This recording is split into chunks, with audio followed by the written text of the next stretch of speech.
All right, everybody, come on in, come on in. Welcome back to another episode of Let's Talk with Maggie and Lucy. So good to see you all in here. Hello, Jurgen.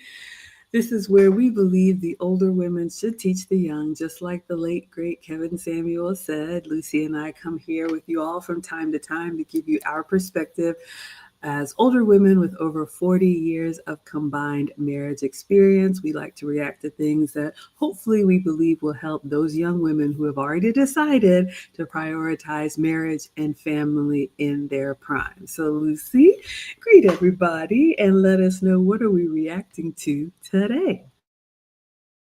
Hi, Maggie. Hi, everyone.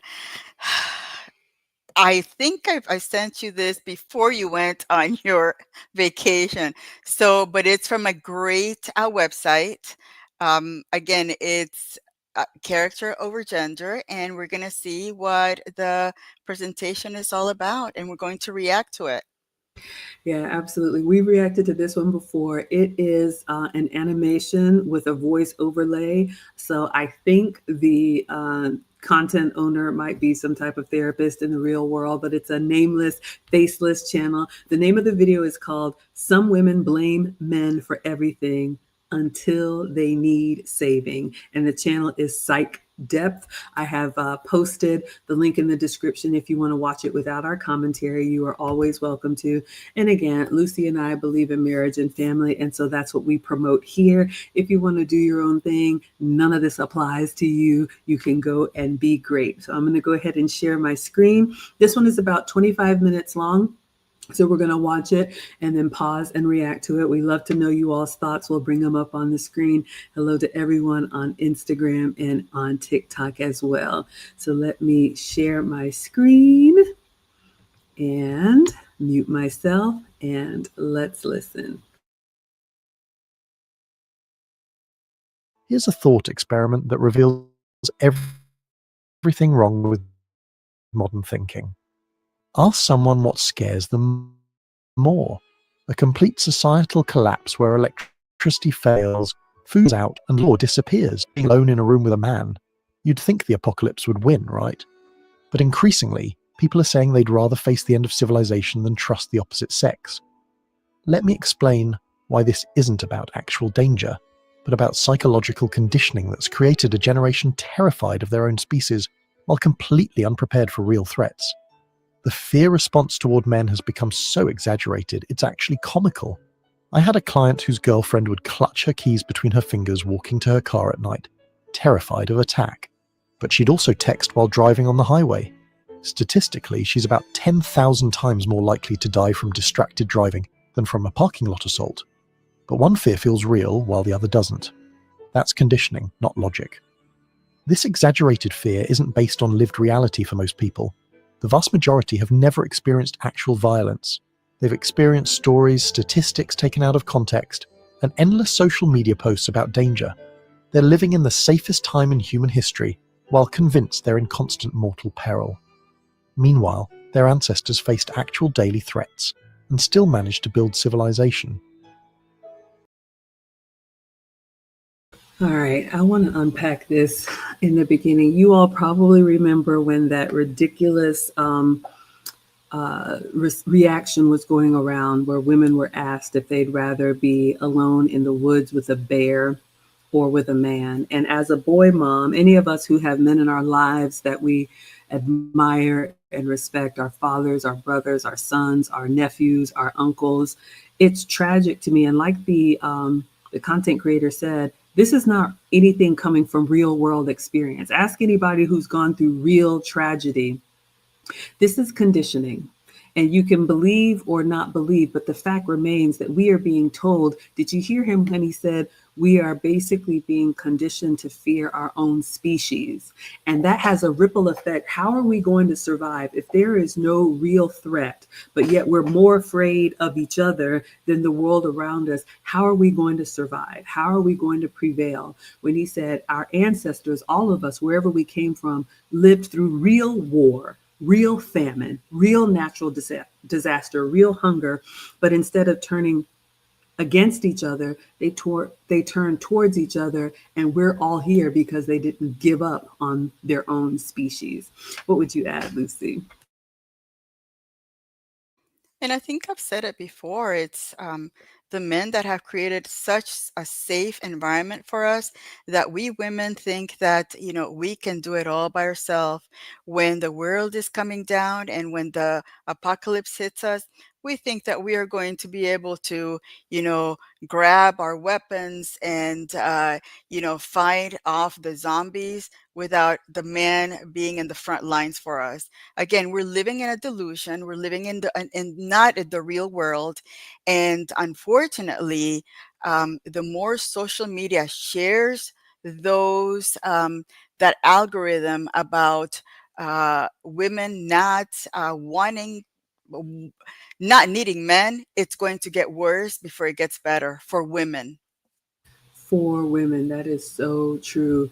We don't get into politics here, but you all saw what just happened early in November with budgets and certain benefits being cut. That wasn't even a real natural disaster, but people were losing their minds. What happens when there's a real threat? What happens when there's a real enemy at the gate? I think that man that you think is your worst nightmare may become your biggest asset. Let's go back in.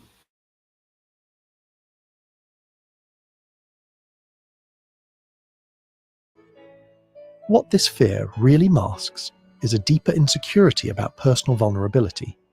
It's easier to blame an external threat than admit you feel powerless in general. It's more comfortable to say men are dangerous than acknowledge I don't know how to protect myself, or I've never developed real strength. The fear becomes a shield against confronting personal inadequacy.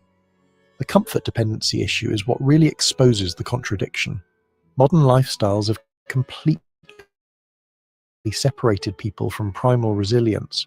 The same individuals who claim to fear men desperately depend on male-dominated industries for survival. Who maintains the power grid? Who fixes the pipes? Who delivers the food? Who enforces the law? The overwhelming majority are men, but somehow, those providing the infrastructure of survival are simultaneously the primary threat. This identity crisis becomes glaring when imagining societal breakdown. Without electricity, running water, food delivery, law enforcement, what happens? Suddenly physical strength matters, technical skills matter, the ability to build, fix, and defend matters. And who's been developing these skills while others were developing their personal brand on Instagram? The hidden dependence becomes impossible to ignore. The contrasting instincts under pressure reveal fundamental differences in approach. When crisis hits, masculine energy typically leans toward action. See problem, solve problem, need shelter, build it, need food, hunt it, need protection, fight for it. This isn't about superiority, it's about tendency toward direct engagement with problems. Feminine energy often leans toward avoidance and emotional protection in crisis. This makes evolutionary sense. When you're potentially carrying children, risk avoidance is smart. But in modern context, this becomes paralysis. Instead of developing crisis skills, there's a tendency to hope the crisis doesn't happen or someone else handles it. Again, not universal, but an observable pattern. These different responses highlight psychological polarity that's been consistent throughout history. It's not that one approach is better, they're complementary. But pretending they don't exist or that they're purely social constructs leaves people unprepared for reality when comfortable civilization stops functioning. All right, I want to take a moment to unpack this one because I know he said a lot there, and sometimes, I can sense modern women or maybe even modern people kind of eye rolling, like, okay, here we go with the doomsday again. But did you hear him when he said, these modern conveniences that we have, they've they were made to maybe make life a little easier for us, but they could be detrimental because those innate survival skills that we all have or we all need are almost being dumbed down because we think, oh, everything is so safe and so comfortable. And yes, we live in a very peaceful time. Watch any movie, any period piece, and you will see for hundreds and for thousands of years, people lived with the threat of war. And something very sobering I thought about recently, you know how men are always saying, or my man, Mr. President, always saying, all of this could go away at any moment. And, in my mind, I'm thinking, oh, there he goes again, end of the world. But you all remember what just happened recently with some benefits being cut. Did you notice that there were other countries in the world that started making sarcastic videos about starving children in America? And I remember he always used to say, somebody's always waiting for us to slip up so they can come in and take over. And it starts with that kind of ha-ha joke.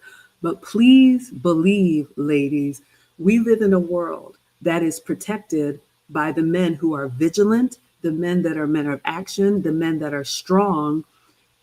If they let down their guard for real, it's over the way that we know it. So quickly, someone else is going to come, swoop in, and take up all the resources and all the wonderful things that we have here. So be very careful getting comfortable and wooed into this world where you think men are optional, because life could be very different very quickly. What would you add, Lucy? Yeah, and unfortunately, there are many that have been so used to having this comfortable life that they say, yeah, that would never happen to us. Again, I lived in two countries where everybody said, yeah, that would never happen to us, Nicaragua and Venezuela.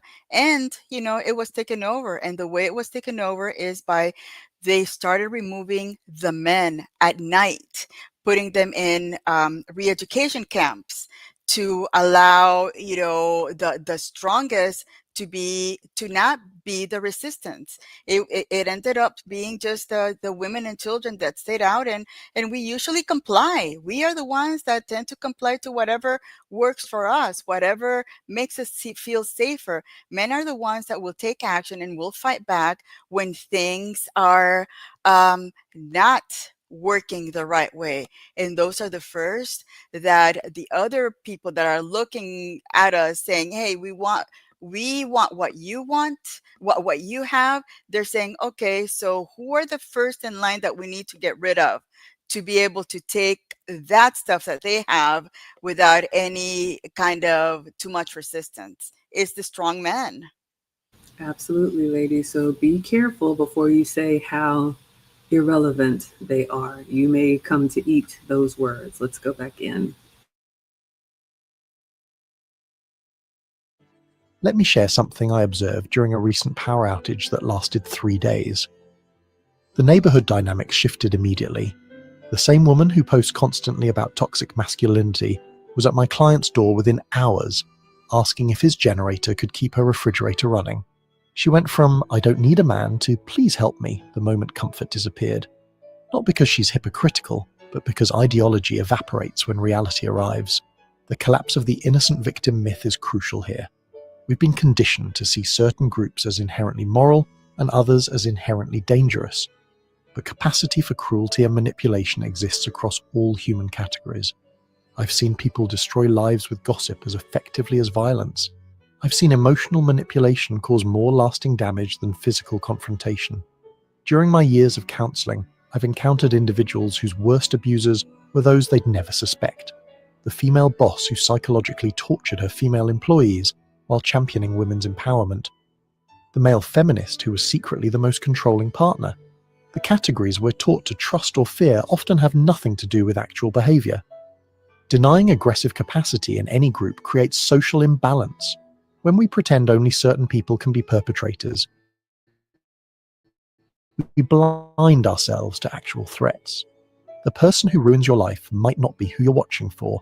They might be someone you'd never suspect because they don't fit the profile you've been programmed to fear.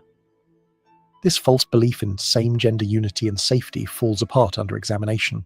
The notion that people automatically thrive among their own gender ignores massive evidence to the contrary. Competition, jealousy, and covert hostility often emerge in single-gender groups. Ask anyone who's worked in an all-female or all-male environment. It's not the utopia people imagine. I counsel individuals who've been betrayed, sabotaged, and destroyed by their own gender, far more often than by the opposite sex. The rivalry within groups can be vicious precisely because it's for the same resources, same recognition, same positions. Your biggest threat often comes from someone similar to you, not different from you. Consider the dynamics in any competitive environment. Who's most likely to sabotage your promotion? The colleague of the opposite sex who's in a completely different track, or the one of your same gender competing for the exact same position? Who's more likely to spread rumors about your personal life? Someone from a different social circle or someone within your own?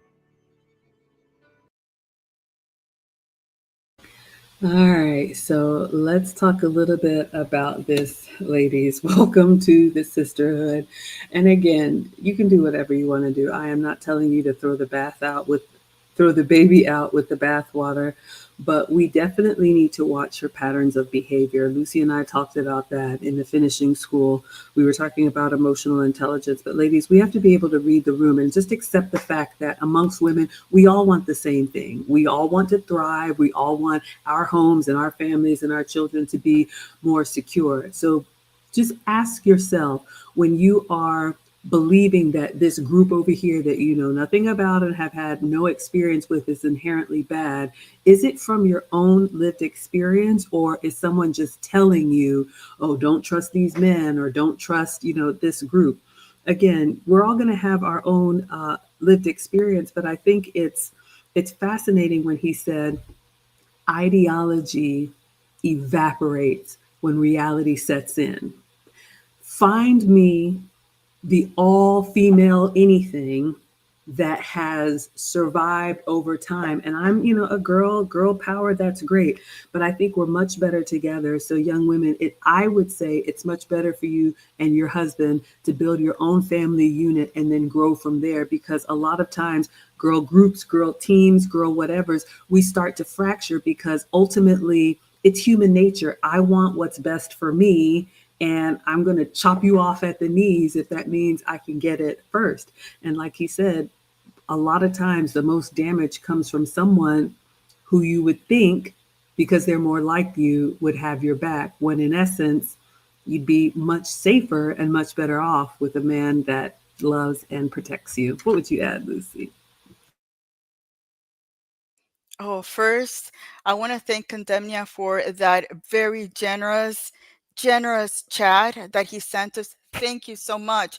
He says, most men think about these scenarios often, especially as we get older and start families. How will I save my family when Skynet goes live, Terminator style, zombie apocalypse, digital ID, famine, war, dystopian feudalism, etc.? We men live to save the day. Exactly. And that is what is so hard for me, just to hear these young women talking about things that they have no idea about, thinking that they are going to be the ones to save the day. Condemnia, one of my day ones, incredibly generous. I'm sorry I missed that, but thank you for the $100 super chat. We're going to go back in, but I just came back from a cruise where I saw a aqua show, like a performance, and they were titling it. It was an all-female cast, all women, girl power. Shout out to the daughters. That's great. But you know what's interesting? As I watched this show and I watched all these women doing their acrobatics, and it was wonderful. When I looked around the stage, the spotlight was on the women, but the men doing the rigging, tightening the cables, moving the lights, like all the stuff that had to happen. They didn't have the spotlight on them, but all of the things that had to happen to make this all-female show go live. I remember kind of craning my head and looking around. All of them were men. So I'm just saying, ladies, just be very careful about thinking when that spotlight is on you for the moment, you can actually do it by yourself. Because I would argue we probably cannot, because if we could, we would have. Thank you again, Condemnia. We're going to go back in. The workplace violence statistics tell an interesting story that contradicts the narrative. The vast majority of workplace hostility, sabotage, and psychological warfare happens within gender groups, not between them. Yet we're programmed to fear the opposite sex while trusting our own. This misalignment between perception and reality leaves people vulnerable to actual threats while defending against imaginary ones. Real security depends on trust and character, not gender alignment. A trustworthy man is safer than an untrustworthy woman, and vice versa. But we've been programmed to see danger through gender lens rather than character lens. This leaves people vulnerable to actual predators who don't match the expected profile. Human nature itself is the source of darkness, not masculinity or femininity specifically. Evil and violence stem from human impulses that exist across all categories. Every individual carries potential for both harm and virtue. The difference isn't in the plumbing, but in the choices, values, and character development. History shows us repeatedly that when civilization's veneer cracks, surprising people become monsters, and surprising people become heroes. The quiet neighbor might become a warlord. The aggressive colleague might sacrifice themselves saving others. Crisis doesn't create character, it reveals it. And character isn't determined by gender. During the London Blitz, there were women who looted bombed houses while their neighbors were dying inside, and women who risked their lives pulling strangers from rubble. There were men who became black market profiteers exploiting suffering, and men who gave their last food to children. The crisis didn't create these choices, it revealed who these people always were. Cultural indoctrination has replaced nuanced understanding with simplistic narratives. Modern discourse teaches people to see interactions through oppressor/victim lens rather than complex human dynamics. This emotional programming fuels resentment and self-deception, while preventing genuine understanding of how relationships and society actually function. The education system reinforces these narratives from childhood. Children are taught to categorize people as safe or dangerous based on demographics rather than behavior. They learn to see group identity before individual character. By adulthood, this programming is so deep that questioning it causes cognitive dissonance. The media amplification of this programming is relentless. Every story is framed through the lens of group conflict rather than individual choice. Every crime becomes representative of a demographic rather than a person's decision. Every success or failure is attributed to category rather than character. This constant reinforcement makes the programming feel like reality, even when personal experience contradicts it. The gender propaganda serves someone's interests but not yours. While people are fighting about who's more dangerous or more victimized, actual power structures remain unchallenged. Divide and conquer is ancient strategy, and it's working perfectly. Keep the population afraid of each other and they won't notice who's actually exploiting them. Crisis situations reveal what civilization allows us to hide. When resources become scarce, when law breaks down, when survival is uncertain, ideological comfort disappears. Suddenly, competence matters more than credentials. Strength matters more than sensitivity. Loyalty matters more than likes. Reality reasserts itself with brutal clarity. I've talked to survivors of actual societal breakdowns, wars, natural disasters, economic collapses. You know what they never mention? Gender studies theories. They talk about finding water, securing food, protecting family, maintaining shelter. They talk about who stepped up and who fell apart. And it's never who you'd predict based on modern narratives. One survivor of the Yugoslav wars told me something that stuck. When the shooting started, the feminist professor and the traditional housewife both did the same thing, looked for strong men to protect them. How about that? When the shooting started, both the feminist and the wife did the same thing. You all have heard me say it, and it's true, and it always will be true. We are not equal. We are equally valued. And what he has said about when the you know what hits the fan, it's amazing how all of these first world problems evaporate. You know, and I was thinking about all of these quirks that we have and all of this. I'm not a doctor, so I'm going to tread lightly, but all of this anxiety and allergies and all of these things, funnily enough, we didn't hear about as much of this when times were hard, when we really needed to survive, when we really needed to eat to live, when we really needed to protect ourselves and have shelter. Now, am I saying we need to give it all up and go back to the Stone Age? No, I'm not. But I am saying be very careful, like he said, about this group think. Whoever you think of it is in charge of it, there's a reason why we are to be divided. We've talked about this in previous episodes where Someone benefits when there's split households, when there is confusion, when we're turning against each other. If we turn against each other, we're going to be turning towards something. And it's that something that's going to benefit when we aren't unified. So, Kevin Samuels used to say it, we are better together. And there's no better unbreakable bond than the relationship that you create, your life mate, your husband, your wife, who's going to do this thing called life with you. So when it gets hard, ladies, you're not looking left and right trying to find somebody to bring you underneath their covering. Because Lucy has said it, 2030 is just about 4 years away, and 1 out of every 2 women is going to be single for life.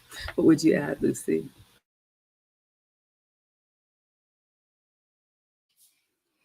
Yes, and again, he talks about programming. This kind of programming has been happening for, I want to say, at least 40 years.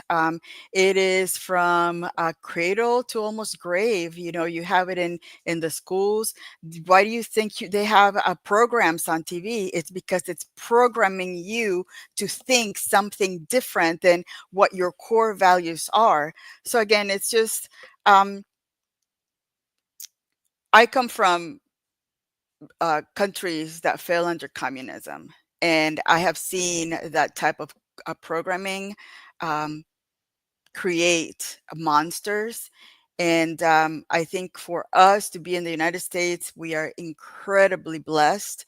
And it's time for us to say, we should question everything that we see, because again, the division makes money for many, and it creates chaos. And they are afraid that once we become united, they're not going to be able to deal with us. And that's what they want. They want us to be divided just so they won't have to deal with us once we become one. Absolutely. All right, y'all, let's go back in. Meanwhile, some of those strong men ran away while their skinny neighbours stayed and fought. Crisis doesn't care about your ideology or appearance. Another survivor from Hurricane Katrina described how the social order completely inverted within 48 hours. The yoga instructor became ruthless about hoarding resources. The construction worker shared his last water with strangers. The police officer abandoned his post while the former convict organised neighbourhood protection. Every assumption about who could be trusted was wrong. The parental instincts under threat show interesting patterns. Fathers often prioritise defence and endurance, standing ground, fighting if necessary, ensuring long-term survival. Mothers often prioritise immediate escape and emotional comfort, getting children away from danger, soothing distress. Both are valuable, both are necessary. Neither is complete alone. But we've created a culture that denies these natural tendencies. We pretend that maternal and paternal instincts are identical, that protection and nurture are the same thing. This leaves children without the full spectrum of what they need. They get half a survival strategy and wonder why they feel unprepared for life. The denial of these complementary instincts creates confused children who don't understand their own impulses. Boys who feel protective are told they're toxic. Girls who seek protection are told they're weak. Both are being denied the full range of human experience and the wisdom of evolved strategies that kept our species alive. But cultural conditioning has convinced many that one instinct is toxic while the other is pure. This leaves children without half the protection they need. A child needs both the parent who'll fight threats and the parent who'll provide comfort. Denying either aspect leaves them vulnerable. True protection comes from resilience, not just removal from danger. You can't always run from threats. Sometimes you have to stand and face them. Sometimes comfort isn't possible, and endurance is required. Preparing children for reality means teaching both aspects, not pretending one is unnecessary. The real divide in humanity isn't biological, it's moral. There are people of strong character and weak character, people who build and people who destroy, people who protect and people who exploit. These categories cross all demographic lines. Your allies and enemies aren't determined by their chromosomes but by their choices. Think about your own life experiences. Who has actually helped you when you needed it? Who has betrayed you when you trusted them? If you're honest, you'll find these people distributed across all categories. The investment banker who volunteers at the shelter, the charity worker who embezzles funds, Character transcends category. Blaming an entire gender for society's problems prevents self-reflection and personal accountability. It's easier to say, those people are the problem, than examine your own contributions to dysfunction. I want to unpack this one because this one really hits home, and um, it bothers me, especially when we hear, I'll just say, older women. I know sometimes they get the label of being bitter older women, and that's not what this is about at all. But we have to ensure that children especially get both the mother and the father experience. And oftentimes when people have a failed relationship or a scorned relationship, we've all had our heart broken. It then turns into men are bad, don't trust men, all men, they're only going to do this to you. And it robs children of that necessary training. You all know I'm a divorcee. The boys have lived with their dad since they've been teenagers because I can't raise a man. But ladies, I think if we mess up, the best thing to do is to learn from it and share our wisdom with others. But at a minimum, you can't poison other people just because of your bad experience. I think that is really, really damaging. And we're going to create, like he said, this up and coming society of children who think that other side is unnecessary, and then they're unprepared for the real world out there. Because go to any developing country, like Lucy said, you're not going to find this confusion about the gender wars because we know we need each other. What would you add, Lucy?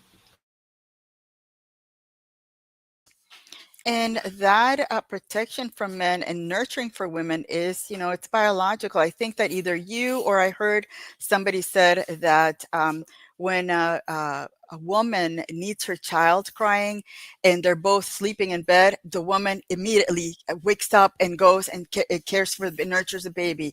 When the man can be sound asleep. However, when the man hears something moving in the bushes, the woman is out and he's the first one to go out there and inspect. Is the protection factor. So again, it's who we are, and trying to erase that is just creating so much chaos. And it's unfortunate because again, we've lived with each other for centuries, and all of a sudden within the last 40 years, we've made each other the enemy. We need to get back to basics. Absolutely. Let me say a kind thank you to Swab for the $10. Thank you so much. You all are so generous, and especially the men coming in to support. We're going to go back in, but what Lucy said, one of the things that really upsets me is when I see women who are misled by this group think. You really have to. That's why I tell young ladies, if you know that you want marriage and family, that drumbeat is only going to get louder as you get older. So you need to choose wisely and make decisions now that when you're our age, you will look back on and appreciate. There is a celebrity who a video just came across my page for years. She always talked about she never wanted kids. She even wanted to have the procedure to prevent her from having kids. And her doctor said, no, she was too young. She was anti-children, anti-children, anti-children for years. Then she got married and in her 40s had a child. The marriage did not last. Every single video that this woman makes now is about being a mother and how this has been so healing for her and all of these things. And I think the nerve of you, how many women followed you blindly thinking that being some type of boss babe or being some type of jet setter or whatever was going to be their path to happiness. Then you can wake up in the witching hour, and who knows if you had help or it happened naturally, now all of a sudden you're singing a very different tune. So ladies, especially young ladies, be very careful about who you let speak to you, your family members, your friends, what you consume, because they can put you down a path where you're thinking the thing that might make you the happiest is actually bad for you. And then it may get to a point where it's too late and you have to live with that regret. So just be very careful. Let's go back in. It's more comfortable to claim victimhood than acknowledge agency. But this mentality keeps people trapped in cycles of resentment and failure. The victim mentality programming is particularly destructive because it removes agency. If you're always a victim of the opposite sex, you never have to examine your own choices, patterns, or contributions to negative outcomes. This feels protective but actually prevents growth and condemns people to repeat the same destructive patterns indefinitely. True progress requires uniting good people across all categories against corruption and weakness. The grandmother who raised her family with wisdom has more in common with the grandfather who protected his community than either has with the criminals of their own gender. Character creates deeper bonds than surface categories. Here's what's really happening. People fear men more than apocalypse because they've been programmed to see gender as threat, while being completely disconnected from actual survival skills. They're terrified of the protector while being unprepared for what they'd need protection from. It's like being afraid of the lifeguard while unable to swim. The irony is thick enough to cut. The same people who claim men are the primary danger would be desperately seeking male protection the moment real danger arrived. When the power goes out, when the food stops coming, when law breaks down, suddenly those toxic masculine traits like strength, aggression, and protective instincts become pretty valuable. I witnessed this during a violent protest that broke out near my office. The women who'd been lecturing about male violence were immediately looking for male colleagues to escort them to their cars. Not because they're hypocrites, but because when actual danger appears, reality overrides ideology. They knew instinctively who was more likely to be able to protect them physically. The same dynamic plays out in every natural disaster, every breakdown of order.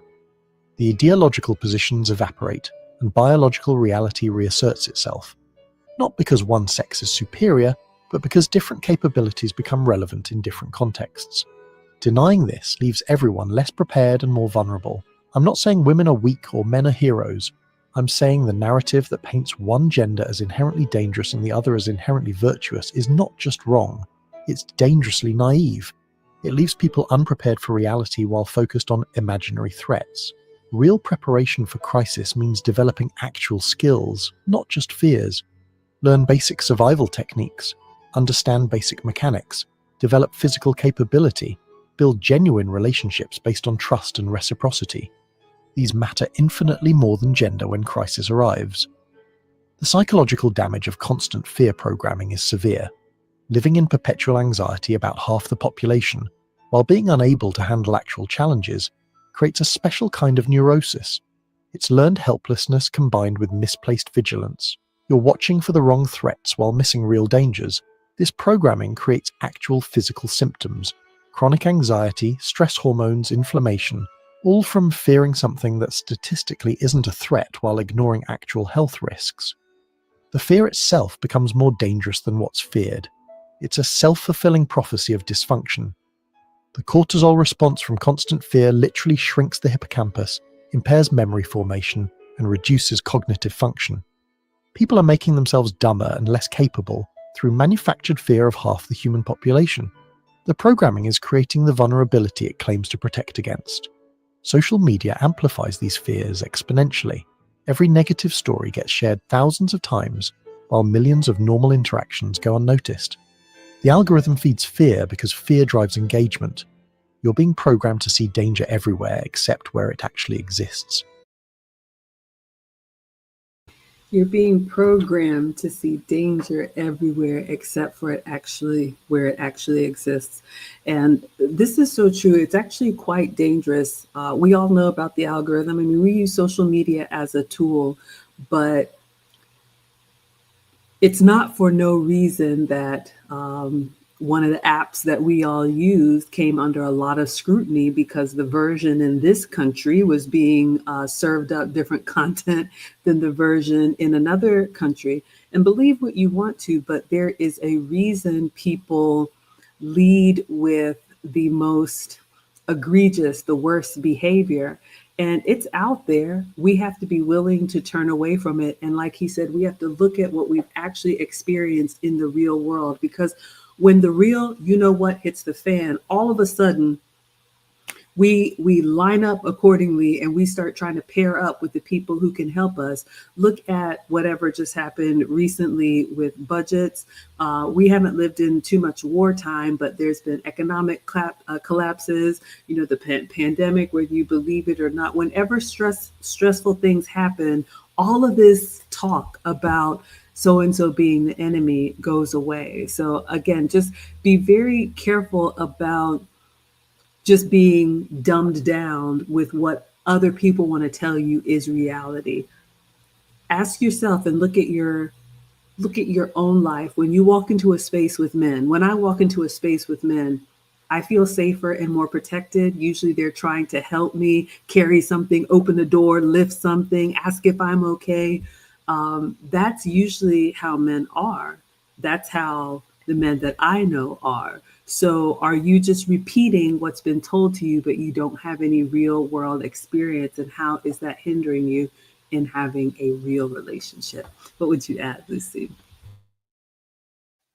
I agree, and I think that this programming has happened for so long that I don't know if the younger generation is going to be able to understand this call to action, call to say, you know what, let's get back to biology and let's get back to understanding a person's character before you say that they're a bad person because of their gender.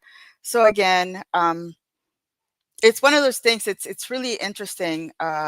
Yeah, we use social media. We could use social media for good, but at this point, social media is being used for a reason, and um, not on a positive side, but to make us more stressed. Again, I think that I don't know if you believe in whoever you believe, but I think that in the Bible, there's discussion about evil. The devil wants chaos. The devil wants confusion. The devil wants fear. All of these things that are being given to us on a daily basis, it's for a reason. And and it creates chaos, and chaos makes money for a lot of people. Absolutely. So, yeah, ladies, just audit your entertainment. We talked about that in the finishing school. When you come away from a space, from a show, from a friend group, from a family member, do you feel like you're a better version of yourself or a more stressed out version of yourself? Let's go back in. Consider this. If men were actually as dangerous as the narrative suggests, civilization couldn't exist. Cooperation between genders has been essential for human survival throughout history. The fact that we built complex societies proves that most people, regardless of gender, are basically cooperative and decent. The real tragedy is how this fear prevents genuine connection. How many potential friendships, relationships, and collaborations are destroyed by programmed fear? How many people live in isolation because they've been taught to see danger in half of humanity? The social cost is immeasurable. Children are growing up in this environment of manufactured fear. Boys are being taught they're inherently dangerous. Girls are being taught they're inherently victims. Both are being robbed of the chance to see each other as full humans with complex potential. This psychological damage will echo for generations. I see the effects in young adults who can't form healthy relationships. They approach each other with suspicion instead of curiosity, fear instead of interest. They're so worried about being hurt that they never truly connect. The programming has created a generation incapable of the vulnerability required for genuine intimacy. The competence crisis is real. While people argue about gender, practical skills are disappearing. Fewer people can fix things, build things, grow food, provide medical care, defend themselves. We're becoming a society of dependents, arguing about who's more oppressed while losing the ability to actually survive. Here's a practical test. Next time you feel that programmed fear response, ask yourself, what actual evidence do I have for this specific threat? Not statistics, not stories, not what you've been told. What have you personally experienced? For most, the answer reveals how much of their fear is borrowed rather than earned. The solution isn't to be naive about real dangers. Bad people exist across all categories. The solution is to assess threat based on behavior and character, not demographic categories. Learn to read actual warning signs rather than assumed ones. Develop real capabilities rather than just fears. Build genuine relationships across difference. The best way to break fear programming is through actual experience with real people. When you know decent people from all backgrounds, the narrative that any entire group is dangerous falls apart. Reality is the best antidote to propaganda. Develop actual crisis skills. Learn first aid, basic mechanics, food production, self-defense. Not because the apocalypse is coming, but because competence creates confidence. When you know you can handle real problems, imaginary threats lose their power. The skill development issue goes deeper than just practical abilities. It's about developing judgment, resilience, and adaptability. These meta skills matter more than specific techniques. The person who can accurately assess situations, adapt to changes, and persist through challenges will survive regardless of the specific crisis question: who benefits from your fear? When you're afraid of half the population, who gains power? When people are divided against each other, who profits? When you're focused on gender warfare, what are you not paying attention to? The answers might surprise you. The most resilient communities throughout history have been those where people of all types work together based on shared values and mutual respect, not segregated by category but united by character, where competence is valued regardless of its source, where protection is mutual rather than one-sided. Look at frontier communities, military units, emergency response teams, anywhere that actual danger exists and must be faced. You'll find men and women working together based on capability and trust. I want to unpack that for a moment because I was just thinking as he was talking about the dating landscape now, which is, as I hear, a hot mess. Lucy and I have been out of it for decades. But when we have this fear that he said, is it real or borrowed fear? I love that. I've heard it in some church circles, the acronym FEAR, FEAR, FEAR, false evidence appearing real. But we're so caught up in this fear of our own species that we have lost the ability to actually make discerning decisions based on evidence. Who have you actually reenacted to? We have so many women. I remember Kevin Samuels used to ask that when he would talk to younger women, and they would talk about men almost like it was the boogeyman, right? Like he was going to do something to you. And he was like, you're so young. How do you have this much fear? Well, I heard, or I saw, or my mom said, or my auntie, or I know somebody that got left or got their heart broken. So be very careful about that, ladies. Look at what you've actually experienced and compare it to what you've heard, because where we're going is people are going to be unable to couple up. Because like we said in the finishing school, being able to have a conversation, being able to be vulnerable, to just look somebody eye to eye and talk about your experiences, even if we agree to disagree. Like I said in class, this is becoming a lost art, but that's where relationships start. If we can't have a conversation and get to know each other, I'm going to be on this side, you're going to be on that side, and we're just going to be, I guess, hooking up through Hinge or whatever you all are doing now. But the ripple effect of that is dangerous, because without these relationships, where goes our community and our society? And if you think, okay, what's the big deal? That's fine. Give it time. We'll be here or not saying the same thing. And you'll look up 5 years from now, 10 years from now, 20 years from now. And is that the life that we want to create? So it's really important to be able to connect with the opposite sex. There's no guarantee, but if we don't turn this around, we know what's going to happen, and it's not good. What would you add, Lucy? Yes, and I think that right now the younger women, young ladies, start looking at all that social media and all that propaganda as something that is not beneficial for you. I'm telling you, we are better together. Men and women are better together. Men and women are better creating families. Bringing up the your kids. Sometimes now schools are getting really. Shady right now, and then maybe you decide to homeschool your children. What better thing for you to spend all your time with your children, giving them those values that you have as a husband and wife in your home, the family, then it's community, then it's society.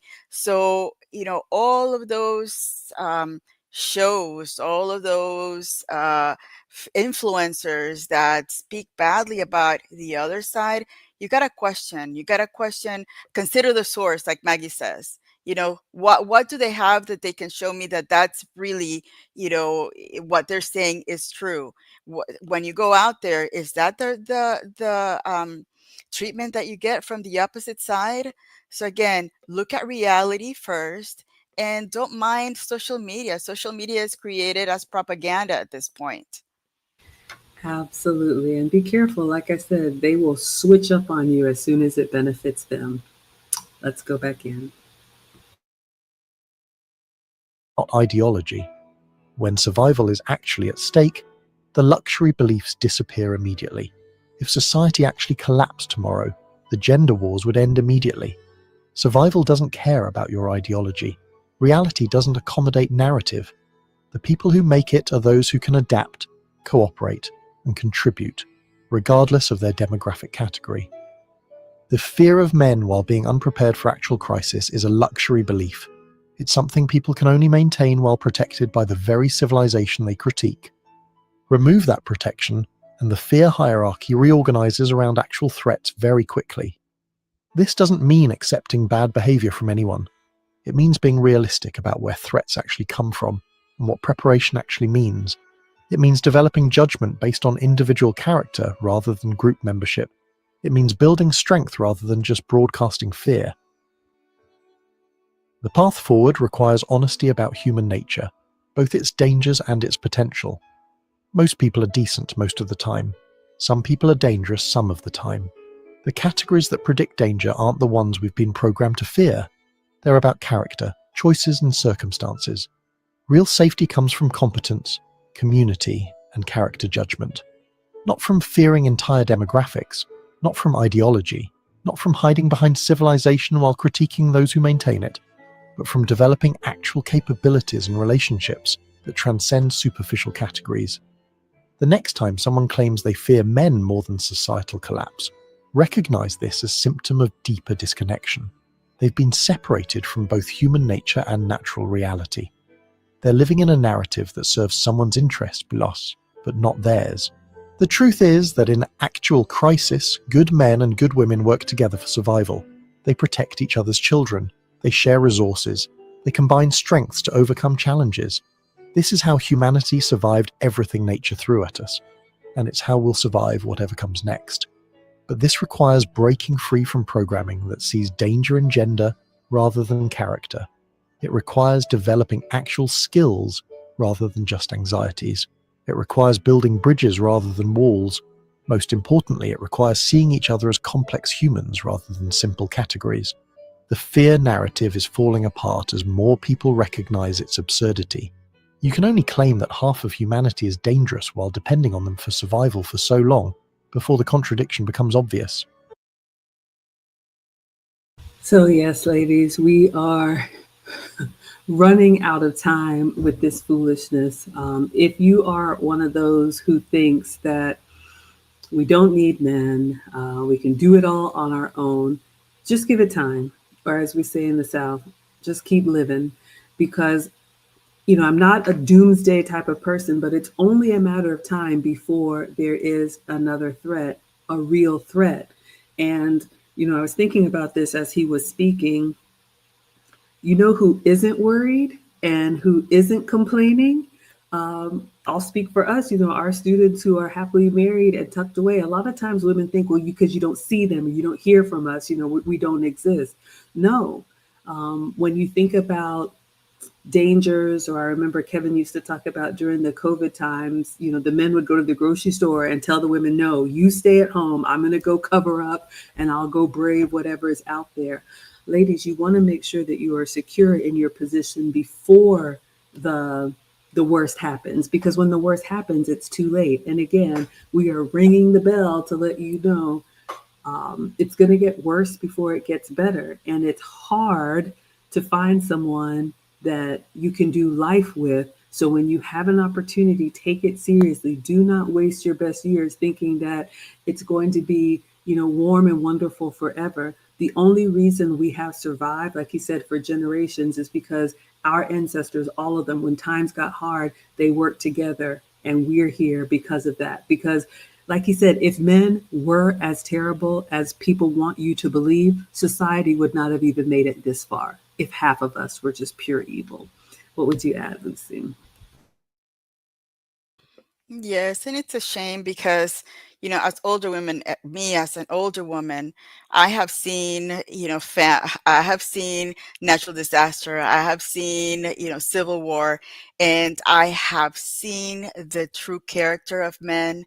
And what you young ladies here in the Western world, in the United States, you are only shown one um, side that benefits a few people. If you start looking out there, and your life will change. I am telling you, your behavior and your attitude, it's going to be changing once you start being curious about the other side, about watching them and say, oh, that's interesting, they all gather together and they have, all these, conversations. They're loud, but we on the other side, we're supposed to be soft and delicate, and play with, teacups, and do all of our female wonderful lady things. And there's a reason for it, and it has worked for all of these years. And again, I want to say it again, we need to get back to basics. We're only able to do those wonderful lady things because the men have secured the world around us. Believe me, when they say enough is enough, you don't want to be out here uncovered. Let's go back in and wrap it up. Reality has a way of asserting itself despite our best efforts to deny it. What we're witnessing isn't really about gender at all. It's about the collapse of rational thinking in favor of emotional manipulation. It's about replacing practical competence with ideological compliance. It's about dividing people who should be united against actual threats to human flourishing. The antidote is simple, but not easy. Face reality, develop competence, judge individuals by character, build genuine relationships, question narratives that divide rather than unite, prepare for actual challenges rather than imaginary ones, and recognize that the person next to you, regardless of their category, might be your greatest ally or worst enemy based on their choices, not their chromosomes. Because when the lights go out, when the food stops coming, when civilization's mask slips, the gender wars will seem like the luxury they always were. What will matter is who can be trusted, who can contribute, who will stand with you when standing is hard. And those people exist across all demographics, waiting to be recognized by those with eyes to see character rather than category. The real question isn't why women fear men more than the apocalypse. It's why we've allowed ourselves to be programmed to fear each other more than the actual challenges facing humanity. And more importantly, what we're going to do about it. I want to hear from you. What programmed fears have you recognized in yourself? All right. So, yes, I think we've stressed the point here. You all have definitely shared your thoughts, but in a nutshell, there is a reason why we are being encouraged to be distracted by the boogeyman that 9.9 times out of 10 doesn't exist. Societies grow when families grow and people couple up for life, and husbands and wives make sons and daughters. And again, we always say, if you want to do your own thing, none of this applies to you. But ladies, I would definitely encourage you to prioritize it now, because there's nothing better than not having to worry how you're going to survive. And I know a lot of people were talking about these benefits or whatever that went away for a few weeks, but that was just a blip in time. Imagine if there were a real famine or a real power outage or any of these things. I'm like a lot of you all. I used to hear the men thinking about it, and I was like, oh my gosh, come on. Nobody's really watching us waiting to pounce, until I started seeing those commercials from other countries making fun of us. Eat all the food on your plates, children. There are starving kids in America. And we basically had to sit and take it because we've had the power position for so long, looking down our nose at other countries. And then when something happened just like that, Women are now scrambling, trying to figure out how they're going to get food on the table. And let that be a warning. Just like people are watching to make fun of us, people are also watching to take advantage of us. And Yep. I'm not trying to scare anybody, but it is real. That is the world that we live in, and we are better together. All right. What would you say to close us out, Lucy? I think this was a great discussion. Thank you, Maggie, for sometimes putting the more challenging portions of these videos into more conceptualized or real world uh, examples. Again, I can tell you that I've had real world examples on how the world could come to an end, and it's not fun. And it's always uh, for the earthquake in Nicaragua in 1972.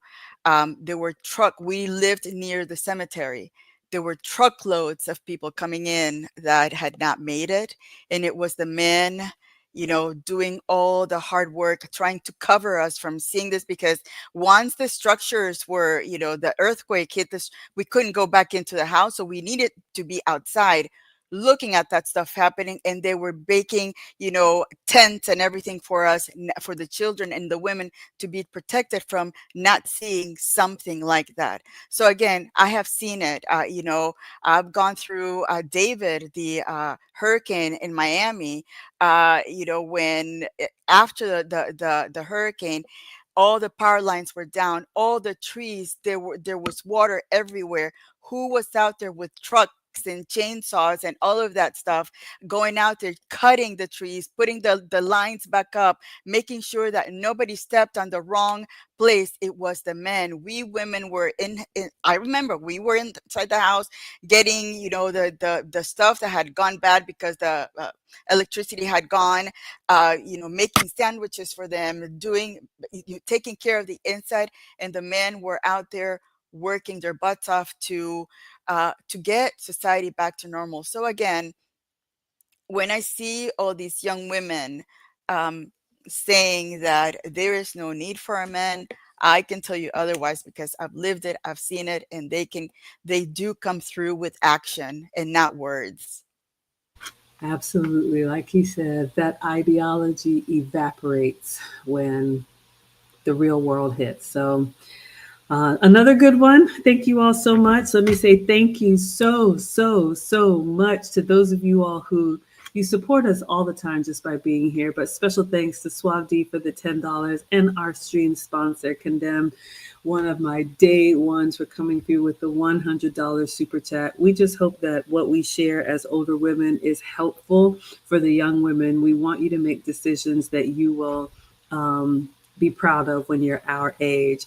So we will be back. We should be back next week, same time, special day for me. Stay tuned, ladies. We do it once a year.